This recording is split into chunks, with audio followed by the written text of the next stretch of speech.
childish sometimes.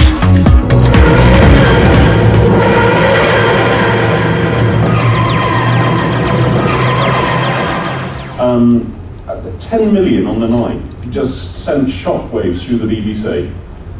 It said that there was still family viewing, it said that there was still science fiction and fantasy, and that they thought those audiences had completely vanished and they had been there all along. It changed everything.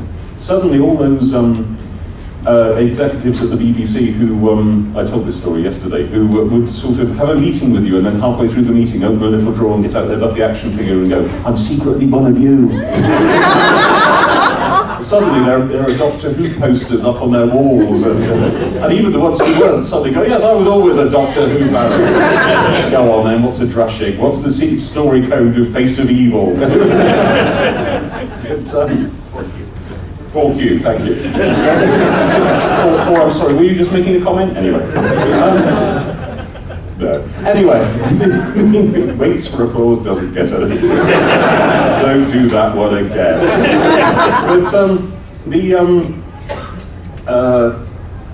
But whereas meanwhile, on the other side of the river at London Weekend Television, before she moved to the BBC, Julie Gardner would have meetings that were scheduled with me, that were scheduled for the day after Buffy had been screened, so we could talk about it for the first 15 minutes of the meeting.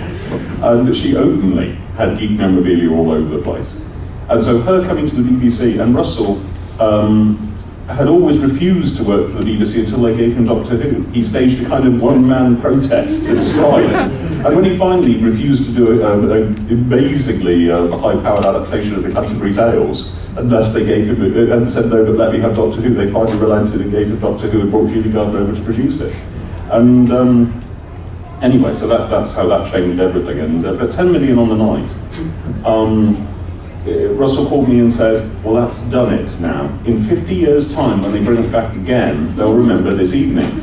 This is, how he thinks about Doctor Who in the long term, But, I remember I went to see the filming actually on November the 23rd, the anniversary of Doctor Who. I was in the TARDIS set watching my episode being filmed. Whereas, for the 10th anniversary, for the 20th anniversary, I was with the Swindon Doctor Who local group in somebody's front room watching the 5 Doctors. And Billy and Chris were absolutely lovely.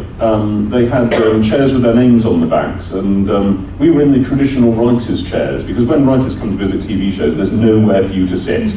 And so the writers' chair is a little plastic chair shoved into the distant corner of the room where there's no possibility of you tripping over anything. And but they, while they were up into the TARDIS set filming, which was the opening sequence, the pre-titles, they ran over, grabbed us, dragged us and plonked us into their chairs so we'd get a good view of the proceedings. Billy Piper, force of nature, tremendously lovely. At the read-through for Doctor Who, a read-through is where everybody sits around a table, all the cast, all the crew, even the accountants, everybody involved in the production. And traditionally, before Doctor Who came back, a read-through, the actors don't play the parts, they just read the parts in a very neutral way. Because it used to be said that to play the parts is an insult to the director who hasn't told you how to play the parts yet. But Christopher Eccleston, being no respecter of anything. And the fact that we're here today is thanks to Chris in all sorts of ways. For being a dirty, great orator, mover, kicker, shaker, and such a huge actor that the press couldn't ignore it. But before Doctor Who came back, the speculation in the press as to who might be the new Doctor Who included all sorts of game show hosts, stand-up comedians, washed-up people, and then Christopher Eccleston. No, actually, not that. And but Billy Piper, of course, undercut that. It was sort of the pop star from the TV pop star. Okay, but anyway, so around the table for the read-through, Chris starts acting immediately. Billy's been reading quite normally, and Chris acts straight at Billy because he knows how good she is. And he wants her to show how good she is immediately. She's way nervous. You know, she's got loads to prove to this audience. And she starts acting back at him. And you could feel the execs at the back kind of relaxing, thinking, oh, they're good. And they needed to see that, you know? And from that point on, everybody at Doctor Who Read Through started acting. And now it's kind of, you know, a little festival with Best UG.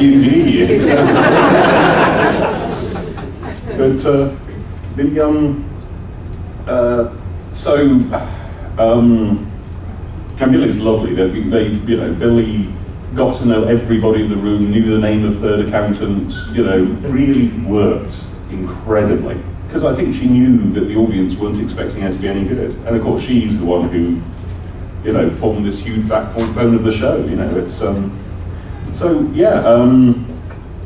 I remember also going along to the shoot outside the church where people had enormous long sticks with green ping pong balls on the end, which were the Reapers.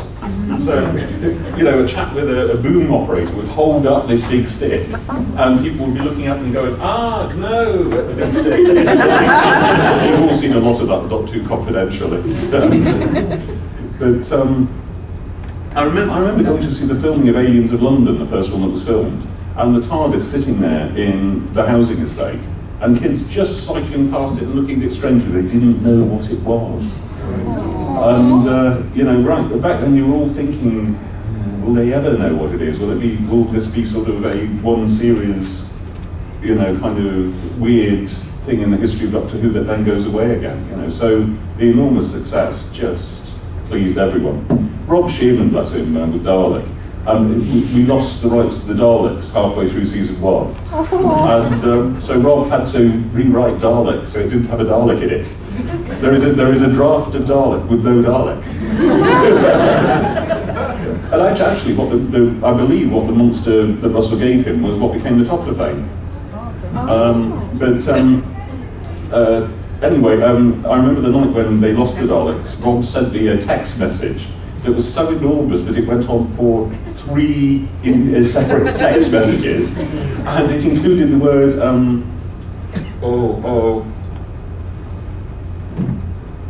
I've told this story so many times and I'm blanking on the word. This is a wonderful convention because you guys haven't heard my Doctor Who story.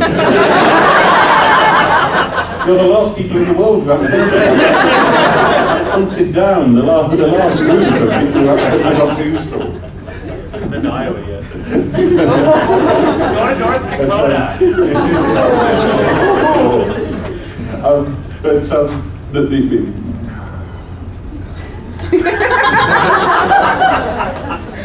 Anyway, it's a many syllable word that describes just how completely Doctor Who needs Daleks and how particularly his episode, Dalek, needed a Dalek.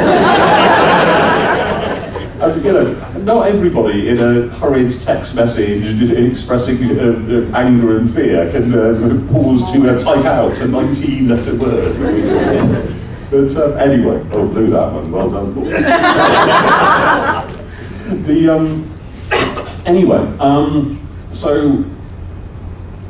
Season 2, not season 2, for the second time, I remember when I got the second call, I was sitting on my sofa at home with a letter from my the people who owned the lease on my flat at the time, saying, which ended with a P.S.